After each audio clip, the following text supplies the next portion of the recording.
Hello to all my readers in Australia, home of many, many Osmans. I'm Richard Osman, and it is my great pleasure to tell you about my debut novel, The Thursday Murder Club. So who are the Thursday Murder Club? Well, they're four very unlikely friends who live together in a retirement community, and once a week they meet up to solve cold cases, things that the cops haven't been able to solve over the years.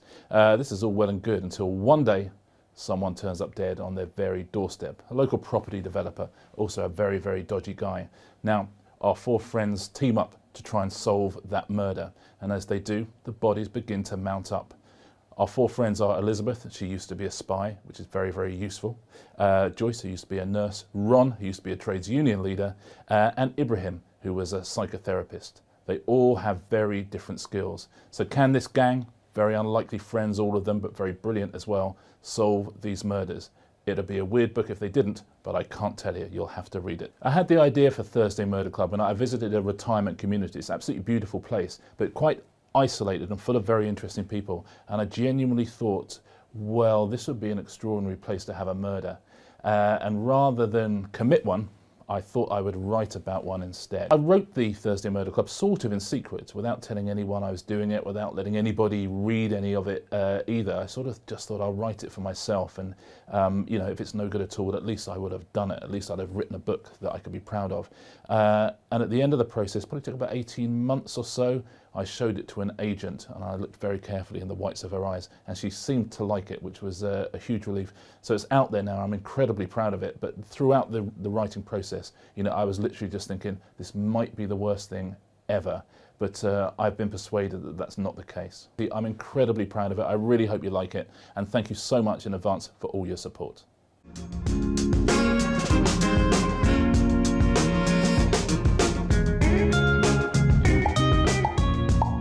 Okay, well, listen, I'm not going to answer that question, because what if you're reading it and there's one, what if I say one and you're reading after the first one, you go, well, that's it for murders. Or I say three and you think, well, that's it as well. I will say there's more than one. But also define murder, because, I mean, people die in this book, that's for sure. Are they all murdered? Well, it's only one way to find out, I suppose.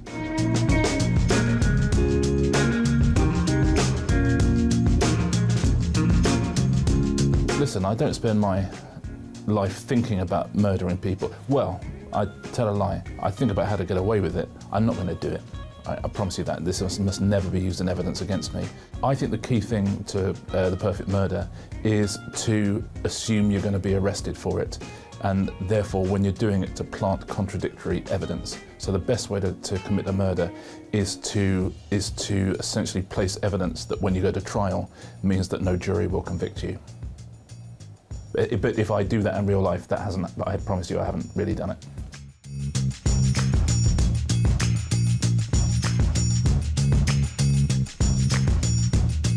Oh, the best twist. Well, listen, and then there were none, probably. Right? I mean, Agatha Christie was amazing at that sort of thing. And whenever people read my book and say it's quite Christie-esque, you think, oh, well, that's a presser I don't need. Because every time you read it, she comes up with something that you think, you know, she's writing these things that you think, oh, well, I see where this is going, and it's a gentle tale of English folk, and then this extraordinary thing happens in the middle of it. So I would think she's probably got 4 or 5 of the top 10.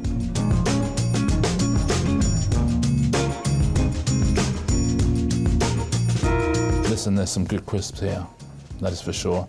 Tight sweet chili, that goes on the low tier, because I don't believe in these sophisticated crisps.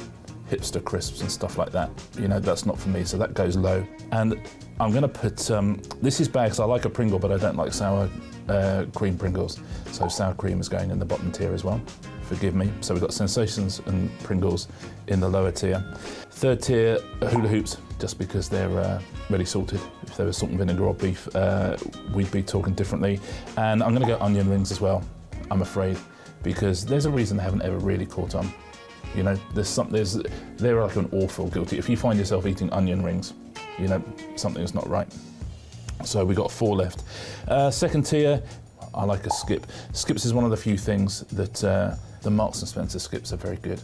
Normally, the cheaper the crisp you can get, the better, but the Marks & Spencer skips are very good. So that's second tier. Alongside skips, this is hard, because you've got my 3 favourites there. which are Monster Munch, Wotsits and Frazzles. And one of them's going to have to come third. I think Skips are fourth, by the way. I don't care about this tier thing, they're definitively fourth. I'm going to say third place. It'll be unpopular because they won the World Cup of Crisps, and that's Pickled Onion Monster Munch. I like a beef Monster Munch. That's me. Listen, don't have a go at me. And so top tier, the best two crisps of all time, Frazzles and Wotsits. No arguments.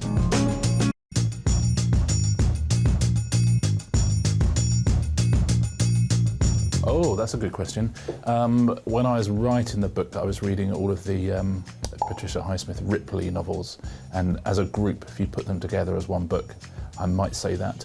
Although the book I really love, but no one's ever heard of it, is Towards the End of the Morning by Michael Frayn. It's about the last days of Fleet Street. And it's very, very funny and very redolent of a time. He says himself that no one can ever remember it because the title is so unmemorable, and I bet you've forgotten it already. It's Towards the End of the Morning.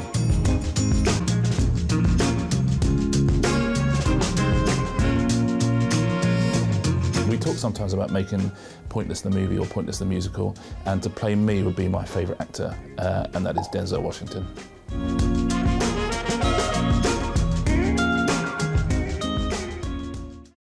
Because you've had an extraordinary television career, haven't you?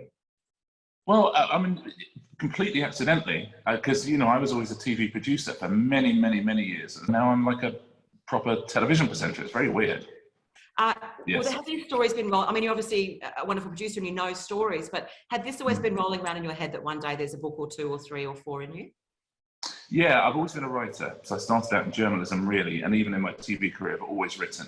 But as anyone sitting at home who's written novels knows, it's really, really difficult, and also takes up an awful lot of time and energy. You can't go at it half-heartedly. You can't think, oh yeah, I'll sort of, you know, I'll toss off a novel in 3 months and, you know, put it out. So, you know, I'd sort of been waiting till I had a bit of time in my life, which I did about 3 years ago. And then I went to, my mum lives in a retirement community down in the south of England, just outside Brighton. And I was down there, and it's a very beautiful place, sort of slightly out of the way, you know, rolling green hills, there's lakes, woodland, all sorts of things. And I thought that this would be a wonderful place for a murder, you know, in that Agatha Christie type way, because it's just, you know, there's something about it. I'd visit my mum, but it'd be a lovely place for a murder. For a murder, exactly. But listen, my mum agrees as well. She's the same. And, you know, you chat to everyone there is over 70 and done extraordinary things with their lives. And then when I thought, oh, if there was a murder here, I bet A, one of you would have committed it, and B, the rest of you would solve it.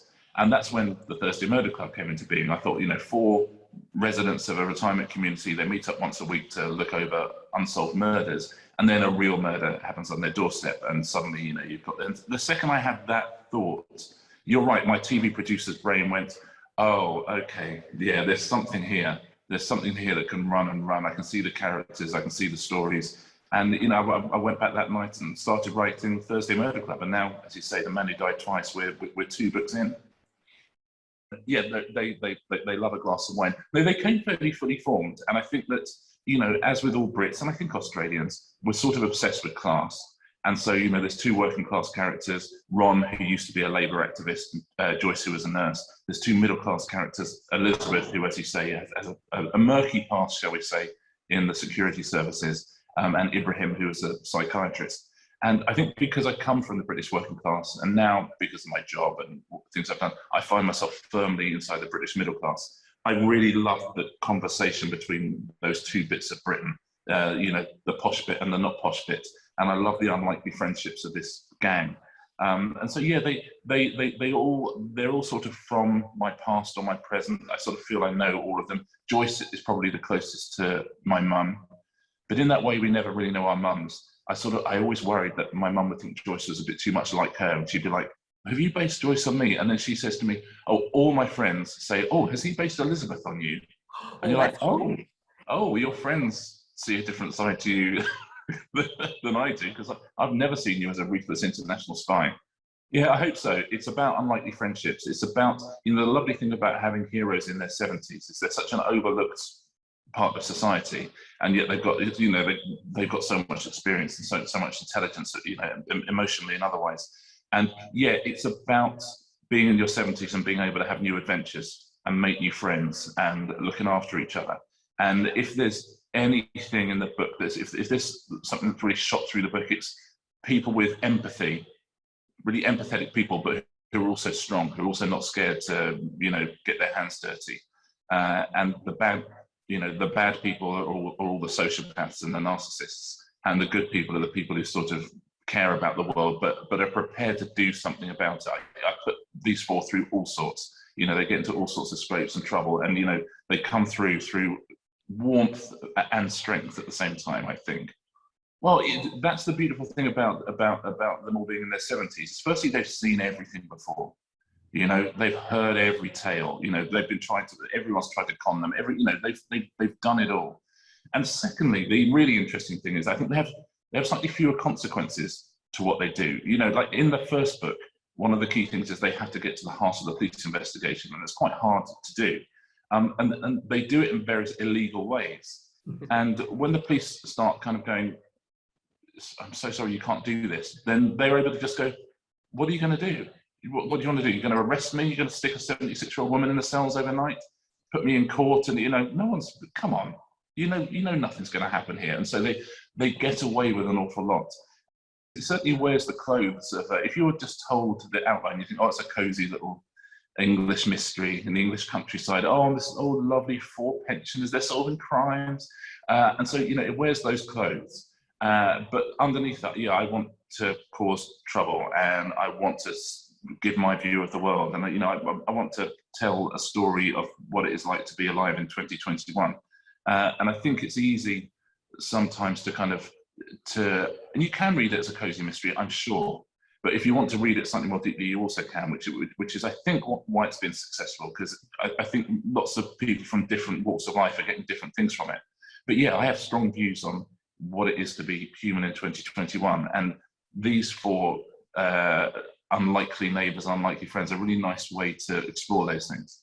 Again, when people are in their 70s, it's very easy to pigeonhole them and stereotype them and just say, we think they're over-conservative and they're this, that, and the other. You just, no, these are the people who've lived. These are people, they've been through everything you've been through, like twice. And they've learned a few things about the world and wisdom about the world, and they've learned a few things about people and people's motives, and they've learned a few things about love because they've learned a few things about grief. And grief is the thing that is the mirror of love. And all the way through, I think they have an understanding of death, they have an acceptance of death, but also it teaches them something very, very profound about living. And each of them in their own ways, is trying to live, and is trying to find a new way and a different way to live. And that's, I think lots of people say, I would love to live in that community when I'm older. I'd love to be one of those people when I'm older. And because it is about, if you're over 70, you can get shut away sometimes, certainly in England where the weather's awful. But, this place is, you don't shut yourself away. Suddenly you're amongst friends, you're amongst people. And that's a lovely thought for people, I think, as we all get older. As a TV producer, my thing is always, I'm very aware of how easily people can switch off and turn on something else. And so that's completely subconsciously when I'm writing, that's how I'm feeling. I'm thinking, no, come on, tell the story, have these characters people love, but entertain. Keep people involved, keep people interested. I have quite short chapters, and that's not, again, I didn't think, I tell you what I'm going to do. Yeah, I'm going to have short chapters. I like to write a chapter a day. I like to write 1,000 words in a day, and I like that to be a chapter. So that's sort of how I write. And the result of that seems to be a book that is quite hard to put down, which, as you say, is a cliche, but it's quite a nice cliche.